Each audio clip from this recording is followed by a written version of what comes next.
اب تر کہتے ہیں میرے کریم آقا صلی اللہ علیہ وسلم نو اب تر لوگاں نے کہنا شروع کر دیتا کہ سرکار صلی اللہ علیہ وآلہ وسلم دا دل پاک قلب اطہر پوری دنیا وچوں نرم دل ہے سرکار دا اکھ وچ آنسو آمنا نرم دل دی نشانی ہوتی ہے جس اکھ وچ اتھرو نہ آوے نا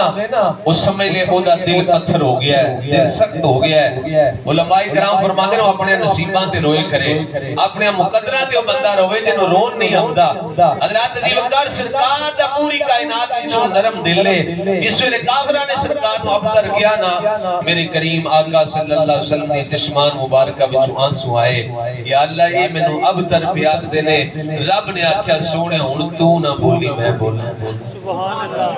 پوری سورت نازل فرما دیتی اِنَّا آتَيْنَاكَ الْكَوْثَرَ فَصَلِّ لِرَبِّكَ وَانْحَرْ اِنَّ شَانِئَكَ هُوَ الْأَبْتَرُ سونیا تو ابتر نہیں تینوں آکھنے آلے ابتر نے سونیا جڑے تینوں ابتر کہندے نے انہاں دیاں نسلاں ختم ہو جان گیاں انہاں دے نام لین والا کوئی بندہ نہ ہوئے گا انہاں دے نام ختم ہو جان گے نسلاں ختم ہو جان گیاں سونیا اسی تیرا نام ہی باقی رکھاں گے تے تیری نسل بھی باقی رکھاں گے سبحان اللہ تیرا نام بھی باقی رکھاں گے تیری نسل بھی باقی رکھاں گے حضرات عزیز وقار اسنا پوری صورت تے میرے پیر نصیر الدین نصیر چراغ گولڈا رحمت اللہ علیہ نے ایک ربائی لکھی ہے وہ آپ دے انداز وچ میں پڑھنا چاہاں گا بغیر سورت اے دا بھی مزہ لو ذرا پیر نصیر الدین نصیر رحمت اللہ علیہ کی آپ دے نے کہ رب تعالیٰ نے محبوب نو فرمایا سونیا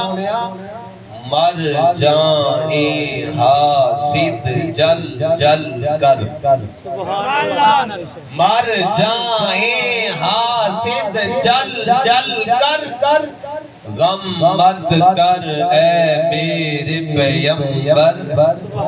مر جائیں حاسد جل جل کر غم مت کر اے میرے پیغمبر دیتا جا بر بر کے ساغر اِنَّا آتَيْنَاكَ الْكَوْثَرَ سبحان اللہ دیتا جا بر بر کے ساغر اِنَّا آتَيْنَاكَ الْكَوْثَرَ فرمایا سونیا تو کیوں پریشان ہونا ہے تینوں آکھنے آلے ابتر ہونگے تیرا تے نام ہی باقی رہے گا تیری نسل بھی باقی رہے گی سبحان اللہ